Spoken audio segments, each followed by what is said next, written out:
O Senhor esteja convosco. Ele está no meio de nós. Proclamação do Evangelho de Jesus Cristo segundo Mateus. Glória a vós, Senhor. Naquele tempo, Jesus foi à região de Cesareia de Filipe e ali perguntou aos seus discípulos: Quem dizem os homens ser o Filho do Homem? Eles responderam: Alguns dizem que é João Batista, outros que é Elias, outros ainda que é Jeremias ou algum dos profetas. Então Jesus lhes perguntou: E vós, quem dizeis que eu sou? Simão Pedro respondeu: Tu és o Messias, o Filho do Deus vivo. Respondendo, Jesus lhe disse: Feliz és tu, Simão, filho de Jonas, porque não foi um ser humano que te revelou isso, mas o meu Pai que está no céu. Por isso eu te digo que tu és Pedro, e sobre esta pedra construirei a minha igreja, e o poder do inferno nunca poderá vencê-la. Eu te darei as chaves do reino dos céus. Tudo que tu ligares na terra será ligado nos céus. Tudo que tu desligares na terra será desligado nos céus. Jesus então orou aos discípulos que não dissessem a ninguém que ele era o Messias.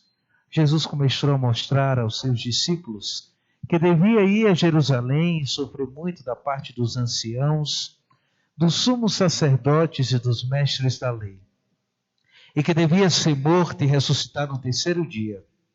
Então Pedro tomou Jesus à parte e começou a repreendê-lo, dizendo: Deus não permita tal coisa, Senhor, que isto nunca te aconteça.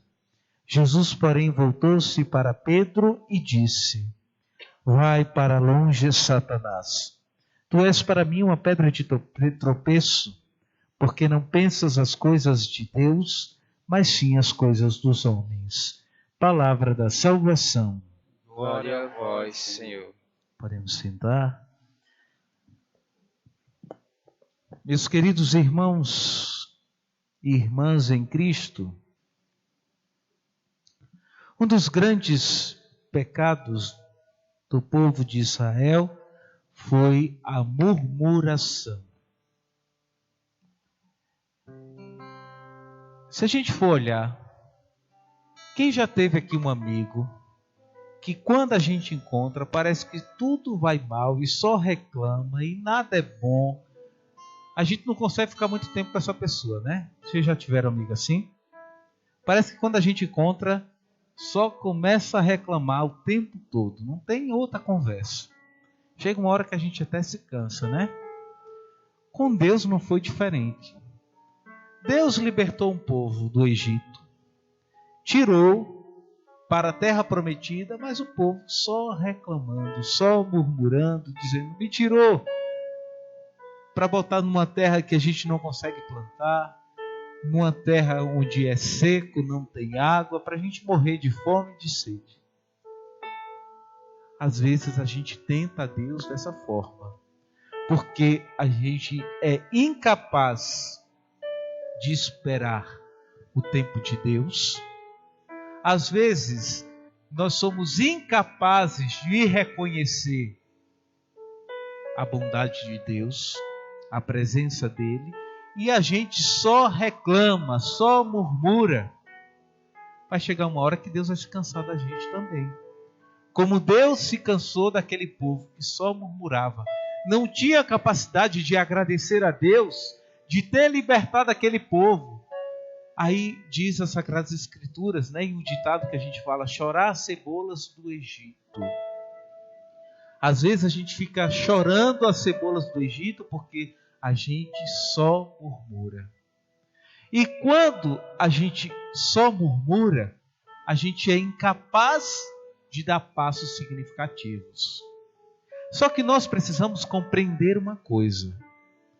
Quando nós estamos em tempos difíceis da nossa vida, quem aqui já passou por momentos difíceis na sua vida? Levanta o braço. Quem já passou? Quem está passando, continua com o braço levantado. E quem não passou, certamente vai passar. Quando nós estamos num momento difícil, a primeira coisa que nós precisamos fazer é acreditar no Senhor. Isso porque nós somos um povo de fé. Nós dizemos que somos católicos. E quando a gente diz que a gente é católico, a gente acredita em Deus. A gente não pode, na dificuldade, entrar em desespero. Mas quando nós rezamos, quando estamos com dificuldade, a primeira coisa que a gente quer pedir, Senhor, tira logo isso de mim. Não dá vontade de rezar assim? Ou melhor, a gente é tentado e a gente ainda cai na tentação de rezar, pedir, Senhor, tira logo, resolve isso. A gente quer que o Senhor elimine de vez. É como uma criancinha quando está doente. Ela não entende muito o processo de cura que às vezes demora. E aí a criancinha começa a chorar e chora e chora para ver se aquilo ali some. Às vezes a gente também age da mesma forma. Quando nós estamos com dificuldades, a gente quer eliminar de vez a nossa vida. Ou melhor, a gente quer que Deus elimine de uma vez por todas isso num instante, num toque de mágica. Só que, meus irmãos, nós precisamos compreender que existe muita coisa na nossa vida que Deus nos ajuda, mas somos nós o protagonista da situação. Então, quando a gente reza, a gente precisa entender uma coisa.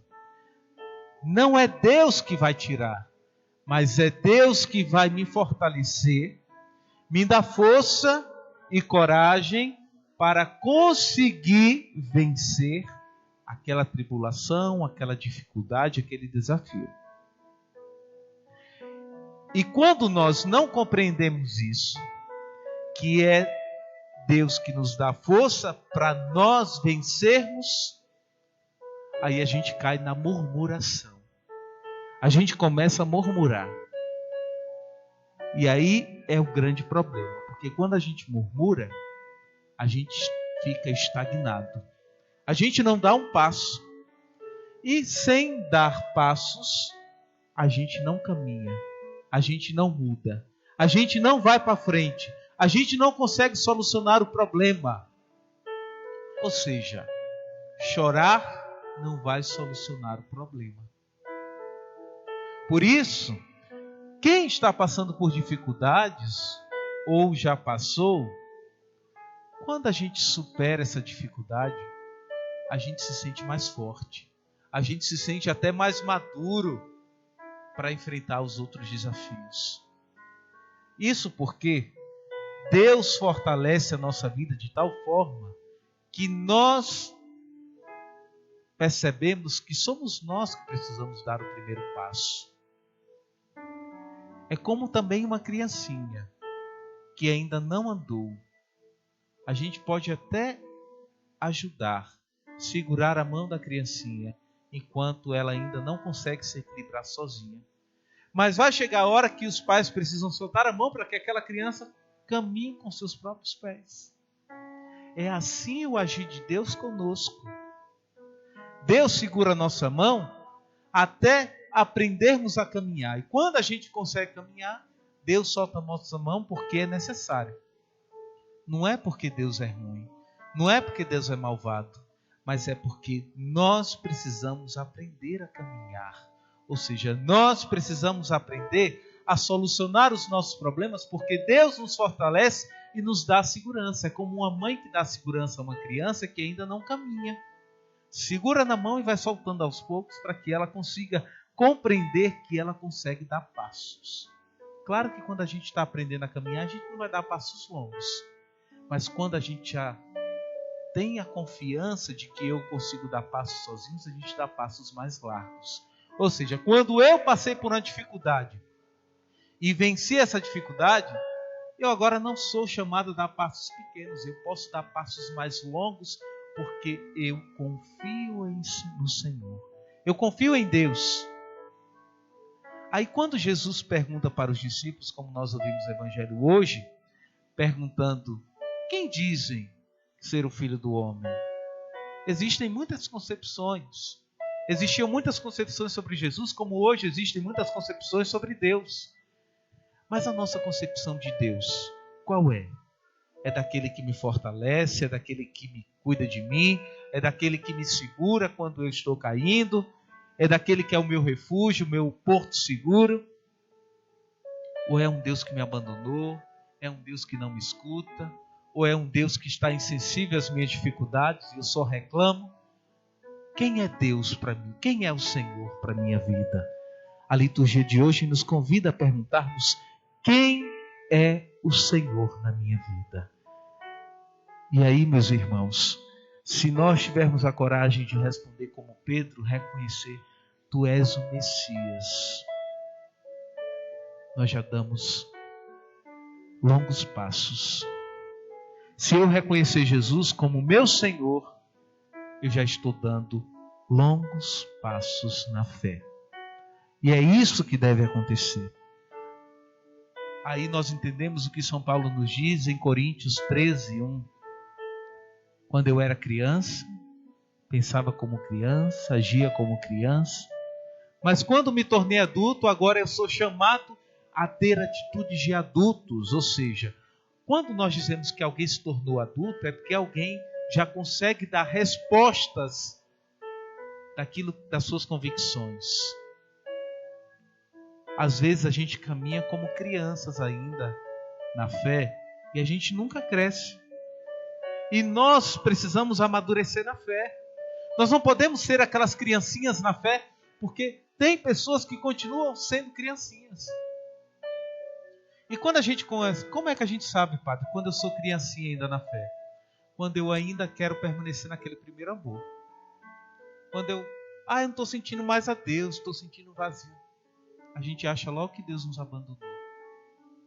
Quando a gente se torna adulto, nós não precisamos estar ouvindo de Deus toda hora que Ele nos ama, para a gente ter a certeza de que Ele nos ama.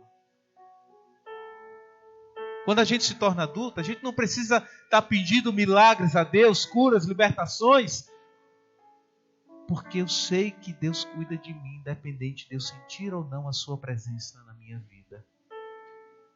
Isso se chama maturidade na fé. Isso se chama reconhecer Jesus como meu Senhor, como Messias. Pedro se colocou pronto, maduro na fé. E porque ele estava maduro na fé, Deus disse, confiou a ele a autoridade da igreja. Quando nós nos tornamos maduros na fé, Deus também nos dá autoridade. A autoridade de agir no seu nome, a autoridade de testemunhar as maravilhas do Senhor. E por isso, meus irmãos, somos chamados a dar uma resposta concreta, porque não somos mais crianças na fé, somos maduros na fé. E por isso o Senhor hoje nos pergunta: quem sou eu para vocês? Tenhamos a coragem, sem medo, de dizer do mais profundo do nosso coração: Tu és o nosso Deus, o nosso Senhor, no qual nós confiamos, e por isso não temos medo de atravessar nenhum vale, de passar por nenhuma dificuldade, porque eu sei que Tu cuidas e tem cuidado de mim. Louvado seja o nosso Senhor Jesus Cristo. Vamos